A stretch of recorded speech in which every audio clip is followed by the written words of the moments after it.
எல்லாருக்கும் ஹாய். இன்றைக்கி ஒரு சின்ன வீடியோ தாங்க. என்ன வீடியோனாக்கா, நைட்டு வந்து நல்லா தூங்கிட்டே இருக்குங்க கைஸ். நல்லா தூங்கிட்டே இருக்கிறப்போ மேலேருந்து ஏதோ ஒன்று நம்ம மேலே வந்து விழுது.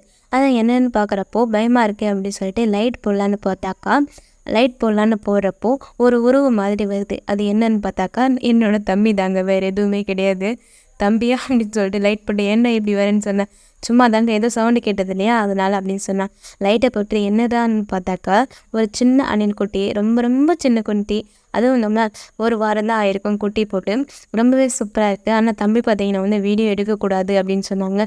இருந்தாலும் வந்து ஒரு மெமரிஸாக இருக்கட்டுமே, அழகாக இருக்குது அப்படின்னு சொல்லிட்டு நான் ஒரு சின்ன வீடியோவாக பார்த்தீங்கன்னா வந்து எடுத்திருக்கேன்.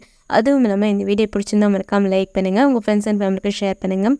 அதுக்கும் முன்னாடி வந்து அணிலுக்கு வந்து ஒரு சின்ன ஃப்ளாஷ்பேக்கும் இருக்குங்க கைஸ். அணில் வந்து எவ்வளோ ஹைட்லேருந்து ஓய்ந்தாலும் ஏன் அடிப்பட மாட்டேங்குது அப்படின்னு நினைக்கிறோம் இல்லையா, அதுக்கு ஒரு சின்ன கதை தான்.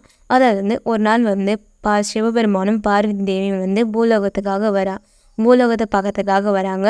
அன்றைக்கி வந்து அவங்களுக்கு வந்து தண்ணி தாகம் எடுக்குது. ஆனால் தண்ணி தாகத்துக்கு பார்த்திங்கன்னா அங்கே எதுவுமே கிடையாது.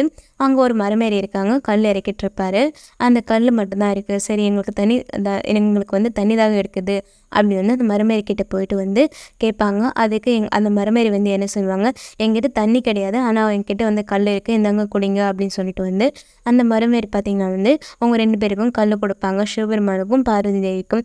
அவங்க வந்து தண்ணி தாகத்தை திருப்தி ஆகிட்ட உடனே, அவங்க தண்ணி தாகம் தீர்ந்த உடனே அவங்க சிவபெருமானும் பார்வதி தேவி என்ன சொல்லுவாங்கன்னா, இந்த ஒரு பிரசாதத்தை வந்து கொடுப்பாங்க. நீங்கள் இந்த பிரசாதத்தை வந்து நீங்கள் குளிச்சுட்டு சாப்பிடுங்க. குளிச்சுட்டு சாப்பிட்டிங்கன்னா வந்து நீங்கள் எந்த அளவுக்கு எந்த ஹைட்லேருந்து நீங்கள் விழுந்தாலும் வந்து உங்களுக்கு அடிபடாது அப்படின்னு சொல்லுவாங்க. சரி அதே மாதிரி செய்யட்டும்னு சொல்லி அதே மாதிரி நான் செய்கிற சாமி அப்படின்னு சொல்லுவார். அந்த மரமேறி குளிச்சுட்டு வரத்துக்குள்ளே அதை வந்து அணில் வந்து சாப்பிட்ரும். அணில் சாப்பிட்ட உடனே அணில் பார்த்திங்கன்னா வந்து அதை சக்தி கிடச்சிடும் இல்லையா, அதனால தான் வந்து அணில் எவ்வளோ தூரத்துலேருந்து குதித்தாலும் சரி, என்ன அது வந்து மரத்துக்கு தாவினாலும் சரி, அதுக்கு வந்து அடிப்படவே மாட்டேங்குது. இதனால தான். அதுவும் இல்லாமல் இந்த வீடியோ உங்களுக்கு பிடிச்சிருந்தா மறக்காமல் லைக் பண்ணுங்கள், உங்கள் ஃப்ரெண்ட்ஸ் அண்ட் ஃபேமிலிக்கு ஷேர் பண்ணுங்கள். இதில் லாஸ் ஆனது பார்த்திங்கன்னா வந்து மரமேறி மட்டும்தான் கைஸ். மரமேறி பாவம், அவர் கொஞ்சம் முன்னாடி சாப்பிட்டுருந்தாங்களேன்னா மனுஷனுக்கும் கொஞ்சம் சக்தி இருக்கும். மனுஷனுக்கு அதிகமாக ஏதோ ஒரு காரணத்துக்காக தான் வந்து மனுஷனுக்கும் பார்த்திங்கன்னா வந்து இந்த சில சக்திகள் எல்லாம் கிடைக்காம இருக்கிறதுக்கும். இந்த வீடியோஸ் எல்லாம் பிடிச்சிருந்தா மறக்காமல் லைக் பண்ணுங்கள், உங்கள் ஃப்ரெண்ட்ஸ் அண்ட் ஃபேமிலிக்கு ஷேர் பண்ணுங்கள். இந்த வீடியோ உங்களுக்காக பண்ணது யாருன்னாக்கா உங்கள் யோகாவதி விளாக்ஸ். தேங்க்யூ.